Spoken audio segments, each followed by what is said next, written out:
Hello, everyone. Welcome to Millennial Melatonin ASMR.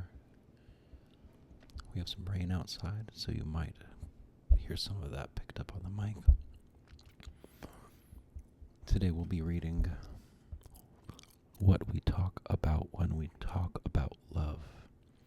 Stories by Raymond Carver, one of the true contemporary masters.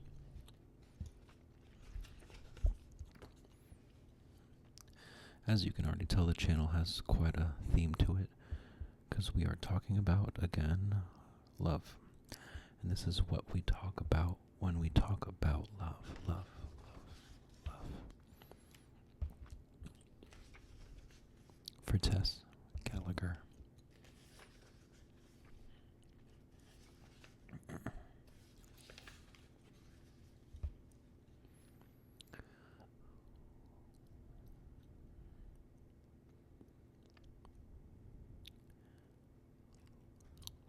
We're looking for a book here. Not a book, but a chapter of the book. A serious talk. Or, actually, we could go straight to what we talk about when we talk about love. Page 137. Oh, looks like we turned to page. Okay. Sheer luck. We're going to 137. 137.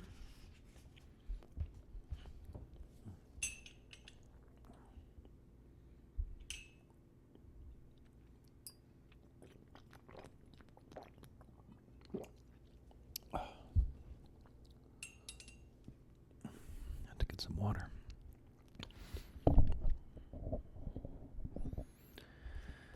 This is what we talk about when we talk about love. Love. My friend Mel McGinnis was talking. Mel McGinnis is a cardiologist, and sometimes that gives him the right. The four of us were sitting around his kitchen table, drinking gin. Sunlight filled the kitchen from the big window behind the sink. There were Mel and me and his second wife, Teresa, Terry we called her, and my wife, Laura. We lived in Albuquerque then, but we were all from somewhere else. There was a nice bucket on the table. The gin and tonic water kept going around, and we somehow got on the subject of love. Mel thought real love was nothing less than spiritual love. He said he'd spent 5 years in a seminary before quitting to go to medical school. He said he had still looked back on those years in the seminary as the most important years in his life. Terry said the man she lived with before she lived with Mel loved her so much he tried to kill her. Then Terry said he beat me up one night. He dragged me around the living room by my ankles. He kept saying, I love you, you bitch. He went on dragging me around the living room. My head kept knocking on things. Terry looked around the table. What do you do with love like that? She was a bone-thin woman with a pretty face, dark eyes, and brown hair that hung down her back. She liked necklaces made of turquoise and long pendant earrings. My God, don't be silly. That's not love, and you know it, Mel said. I don't know what you'd call it, but I sure know you wouldn't call it love. Say what you want to, but I know it was, Terry said. It may sound crazy to you, but it's true just the same. People are different, Mel. Sure, sometimes he may have acted crazy. Okay, but he loved me in his own way, maybe. But he left me. There was love there, Mel. Don't say there wasn't. Mel let out his breath. He held his glass and turned to Laura and me. The man threatened to kill me, Mel said. He finished his drink and reached for the gin bottle. Terry's a romantic. Terry's of the kick me so I'll know you love me school. Terry, hun, don't look that way. Mel reached across the table and touched Terry's cheek with his fingers. He grinned at her. Now he wants to make up, Terry said. Make up what? Mel said. What is there to make up? I know what I know, that's all. How did we get started on the subject anyway, Terry said. She raised her glass and drank from it. Mel always has love on his mind, she said. Don't you, honey? She smiled, and I thought that was the last of it. I just wouldn't call Ed's behavior love. That's all I'm saying, honey, Mel said. What about you guys, Mel said to Laura and me. Does that sound like love to you? I'm the wrong person to ask, I said. I didn't even know the man. I've only heard his name mentioned in passing. I would know. You'd have to know the particulars, but I think what you're saying is that love is an absolute, Mel said. The kind of love I'm talking about is... The kind of love I'm talking about, you don't try to kill people, Laura said. I don't know anything about Ed or anything about the situation, but who can judge anyone else's situation? I touched the back of Laura's hand. She gave me a quick smile. I picked up Laura's hand. It was warm, the nails polished, perfectly manicured. I encircled the broad wrist with my fingers, and I held her. When I left, he drank rat poison, Terry said. She clasped her arms with her hands. They took him to the hospital in Santa Fe. That's where we lived then, about 10 miles out. They saved his life. But his gums went crazy from it. I mean, they pulled away from his teeth. After that, his teeth stood out like fangs. My God, Terry said. She waited a minute, then let go of her arms and picked up her glass. What people won't do, Laura said. He's out of the action now, Mel said. He's dead. Mel handed me the saucer of limes. I took a section, squeezed it over my drink, and stirred the ice cubes with my finger. It gets worse, Terry said. He shot himself in the mouth. But he bungled that too, poor Ed, she said. Terry shook her head. Poor Ed nothing, Mel said. He was dangerous. Mel was 45 years old. He was tall and rangy with curly, soft hair. His face and arms were brown from the tennis he played. When he was sober, his gestures, all his movements were precise, very careful. He did love me, though, Mel. Grant me that. Terry said, that's all I'm asking. He didn't love me the way you love me. I'm not saying that, but he loved me. You can grant me that, can't you? What do you mean? He bungled it, I said. Laura leaned forward with her glass. She put her elbows on the table and held her glass in both hands. She glanced from Mel to Terry and waited with a look of bewilderment on her open face, as if amazed that such things happen to people you were friendly with. How'd he bungle it when he killed himself, I said. I'll tell you what happened, Mel said. He took this .22 pistol he'd bought to threaten Terry and me with. Oh, I'm serious. The man was always threatening. You should have seen the way he lived in those days, like fugitives. I even brought a gun myself. Can you believe it? A guy like me, but I did. I bought one for self-defense and carried it in the glove compartment. Sometimes I'd have to leave the apartment in the middle of the night to go to the hospital, you know. Terry and I weren't married then, and my first wife had the house and kids, the dog, everything. And Terry and I were living in this apartment here. Sometimes, as I say, I'd get a call in the middle of the night and have to go into the hospital at 2 or 3 in the morning. It'd be dark out here in the parking lot, and I'd break into a sweat before I could even get it to my car. I never knew if he was going to come up out of the shrubbery or from behind a car and start shooting. I mean, the man was crazy. He was capable of wiring a bomb, anything. He used to call my service at all hours and say he needed to talk to the doctor, and when I'd return the call, he'd say, son of a bitch, your days are numbered. Little things like that. It was scary, I'm telling you. I still feel sorry for him, Terry said. It sounds like a nightmare, Laura said. But what exactly happened after he shot himself? Laura is a legal secretary. We'd met in a professional capacity. Before we knew it, it was a courtship. She's 35, 3 years younger than I am. In addition to being in love, we like each other and enjoy one another's company. She's easy to be with. What happened? Laura said. Mel said, he shot himself in the mouth in his room. Someone heard the shot and told the manager. They came in with a passkey, saw what happened, and called an ambulance. I happened to be there when they brought him in, alive but past recall. The man lived for 3 days. His head swelled up to twice the size of a normal head. I'd never seen anything like it, and I hope I never do again. Terry wanted to go in and sit with him when she found out about it. We had a fight over it, and I didn't think she could see him. She should see him like that. I didn't think she should see him, and I still don't. Well, who won the fight? Laura said.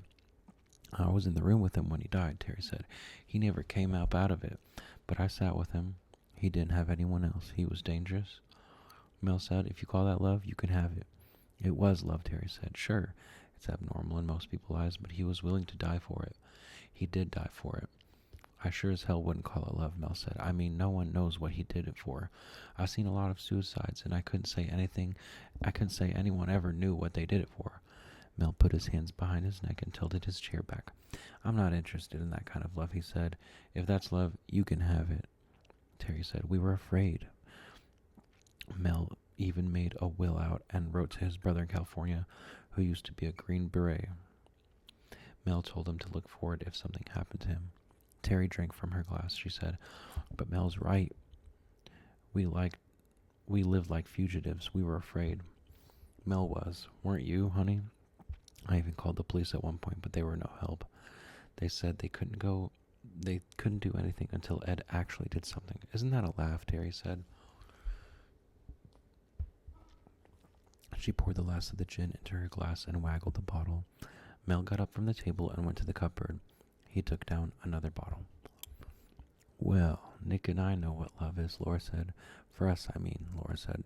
She bumped my knee with her knee. You're supposed to say something now, Laura said, and turned her smile on me. For an answer, I took Laura's hand and raised it to my lips.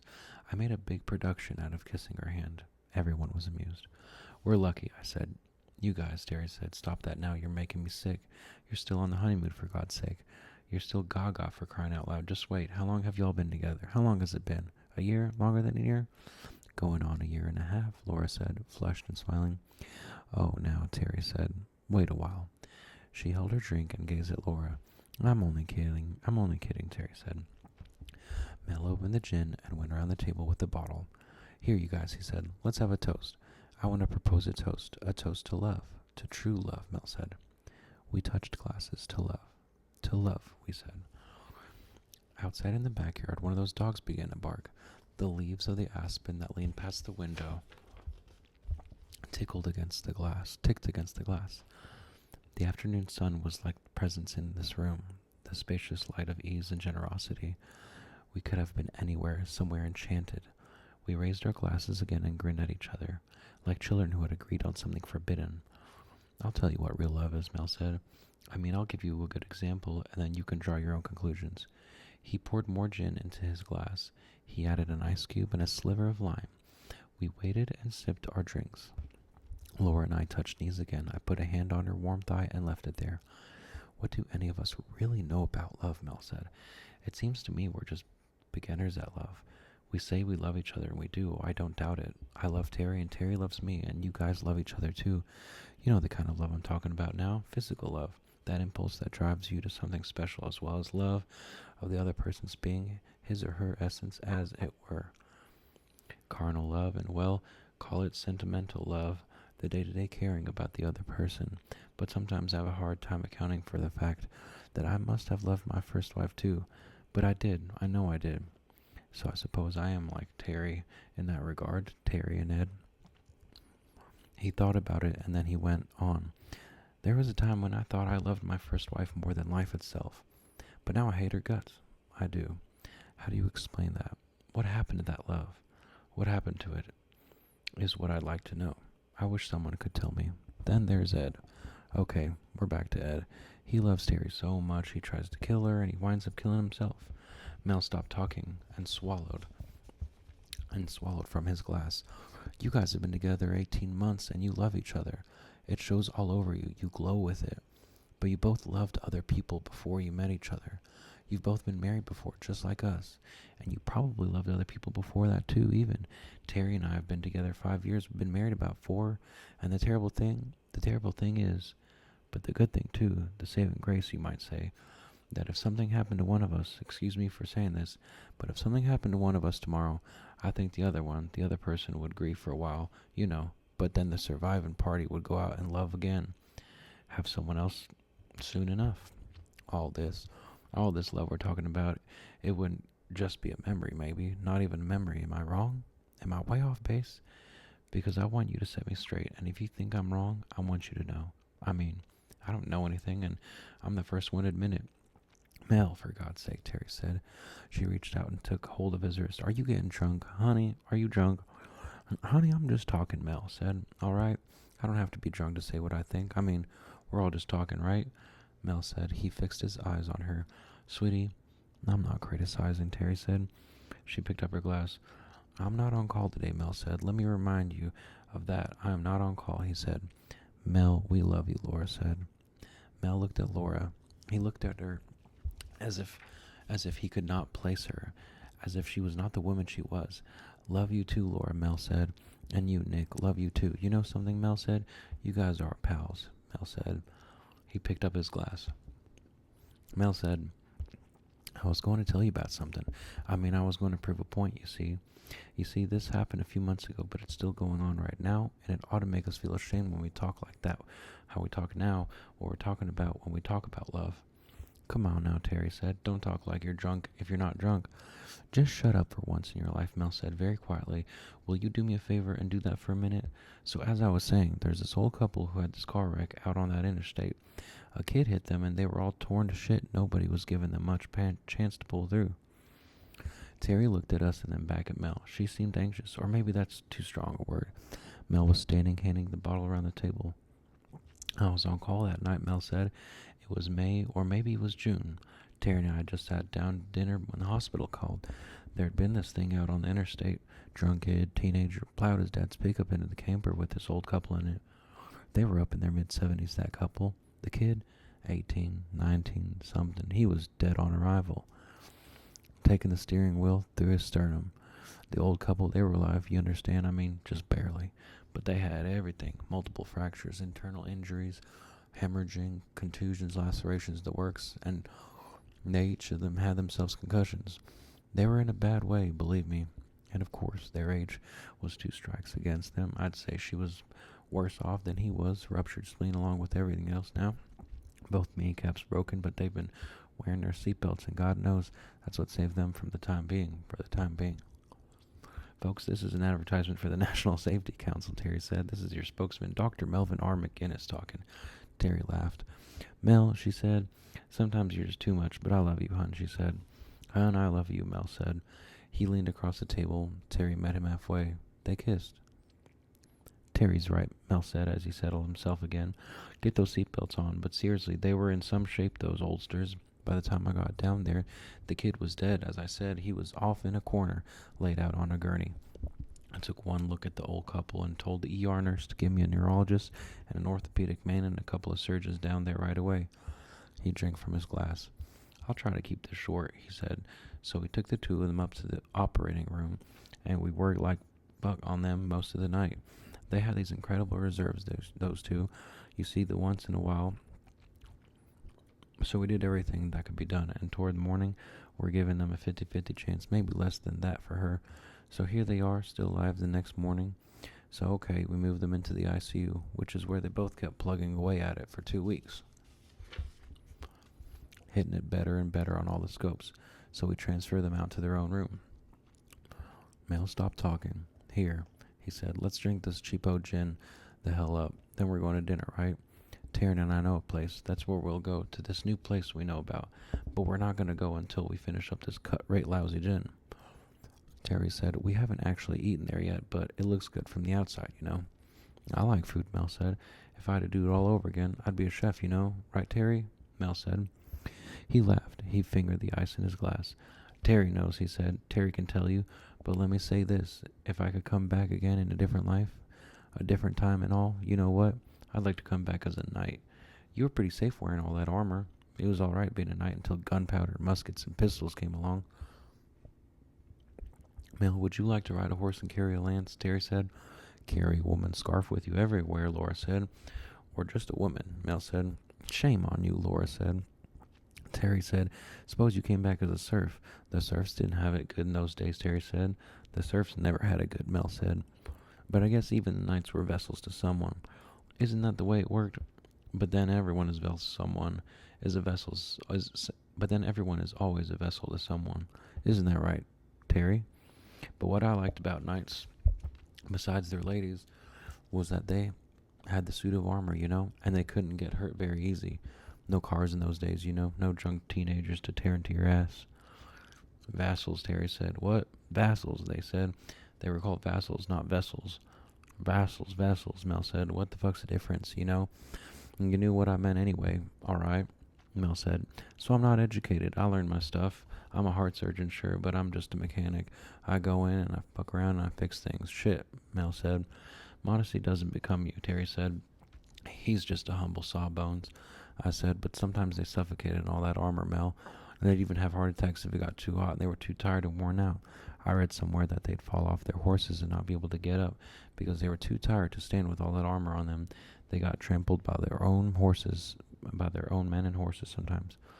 That's terrible, Mel said. That's a terrible thing, Nicky. I guess they just lay there and wait until somebody came along and made a shish kebab out of them. Some other vessel, Terry said. That's right, Mel said. Some vassal would come along and spear the bastard in the name of love, or whatever the fuck it was they fought over in those days. Same things we fight over these days, Terry said. Laura said nothing's changed. The color was still high in Laura's cheeks. Her eyes were bright. She brought her glass to her lips. Mel poured himself another drink. He looked at the label closely as if he was studying a long row of numbers. Then he slowly put the bottle down on the table and slowly reached from the tonic water. What about the old couple, Laura said. You didn't finish that story you started. Laura was having a hard time lighting her cigarette. Her matches kept going out. The sunshine inside the room was different now, changing, getting thinner, but the leaves outside the window were still shimmering, and I started the pattern they made on the planes on the Formica counter. They weren't the same patterns, of course. What about the old couple, I said. Older but wiser, Terry said. Mel stared at her. Terry said, go on with your story, hon. I was only kidding. Then what happened? Terry, sometimes, Mel said. Please, Mel, Terry said. Don't always be so serious, sweetie. Can't you take a joke? Where's the joke? Mel said. He held his glass and gazed steadily at his wife. What happened? Laura said. Mel fastened his eyes on Laura. He said, Laura, if I didn't have Terry, and if I didn't love her so much, and if Nick wasn't my best friend, I'd fall in love with you. I'd carry you off, honey. He said, tell your story, Terry said. Then we'll go to that new place, okay? Okay, Mel said. Where was I? He said. He stared at the table, and then he began again. I dropped in to see each of them every day, sometimes twice a day if I was going up to the other calls anyway. Casts and bandages, head to foot, the both of them, you know. You've seen it in the movies. That's just the way they looked. Just like in the movies. Little eye holes and nose holes and mouth holes. And she had to shave her, and she had to have her legs slung up on the top of it. Well, the husband was very depressed for the longest while. Even after he found out his wife was going to pull through, he was still very depressed. Not about the accident, though. I mean, the accident was one thing, but it wasn't everything. I'd get up to his mouth hole, you know, and he'd say no. It wasn't the accident exactly, but it was because he couldn't see her through his eye holes. He said that was what was making him feel so bad. Can you imagine? I'm telling you, the man's heart was breaking because he couldn't turn his goddamn head and see his goddamn wife. Well, Mel looked around the table and shook his head at what he was going to say. I mean, it was killing the old fart just because he couldn't look at the fucking woman. We all looked at Mel. Do you see what I'm saying? He said.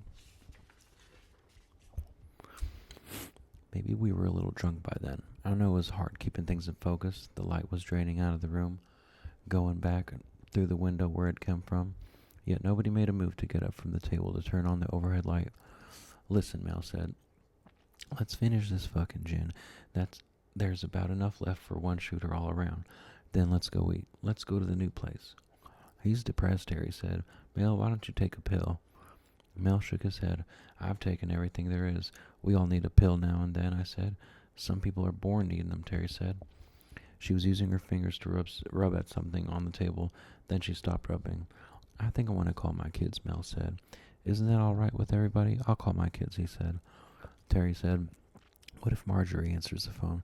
You guys, you've heard on the subject of Marjorie. Honey, you know you don't want to talk to Marjorie. It'll make you feel even worse. I don't want to talk to Marjorie, Mel said, but I want to talk to my kids. There isn't a day goes by that Mel doesn't say he wishes she'd get married again, or else die, Terry said. For one thing, Terry said, she's bankrupting us. Mel says it's just to spite him that she won't get married again. She has a boyfriend who lives with her and the kids, so Mel's supporting the boyfriend too. She's allergic to bees, Mel said. If I'm not praying she'll get married again, I'm praying she'll get herself stung to death by a swarm of fucking bees. Shame on you, Laura said. Buzz, Mel said, turning his fingers into bees and buzzing them at Terry's throat. Then he let his hands drop all the way to his sides. She's vicious, Mel said. Sometimes I think I'll go up there just like the beekeeper. You know, the hat that's all like a helmet with the plate that comes down over the face, the big gloves, and the padded coat. I'll knock on the door and let loose a hive of bees in the house, but first, I'd make sure the kids were out, of course. He crossed one leg over the other. It seemed to take him a lot of time to do it. Then he put both feet on the floor and leaned forward, elbows on the table, his chin cupped in his hands. Maybe I won't call the kids after all. Maybe it isn't such a hot idea. Maybe we'll just go eat. How does that sound? Sounds fine to me. I said, eat or not eat, or keep drinking. I could head right into the sunset.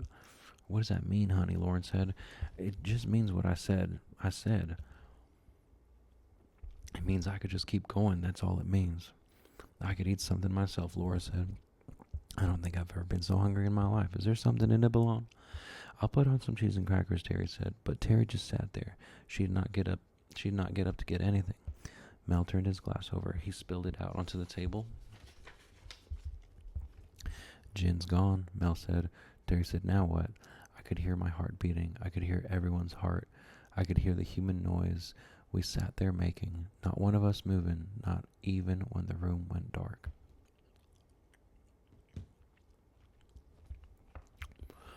So yeah, just a little book that talks about what we talk about when we talk about love. Bunch of short stories that just depict people talking about love or mentioning love or who they loved, what they loved, how they love. I hope you all have enjoyed this video. In the comments below, if you want to recommend any book, I'll see if I can get it ordered, and you can even choose page numbers and let me know what you want to read. Make sure to like, comment, subscribe, and thank you so much for tuning into Millennial Melatonin ASMR.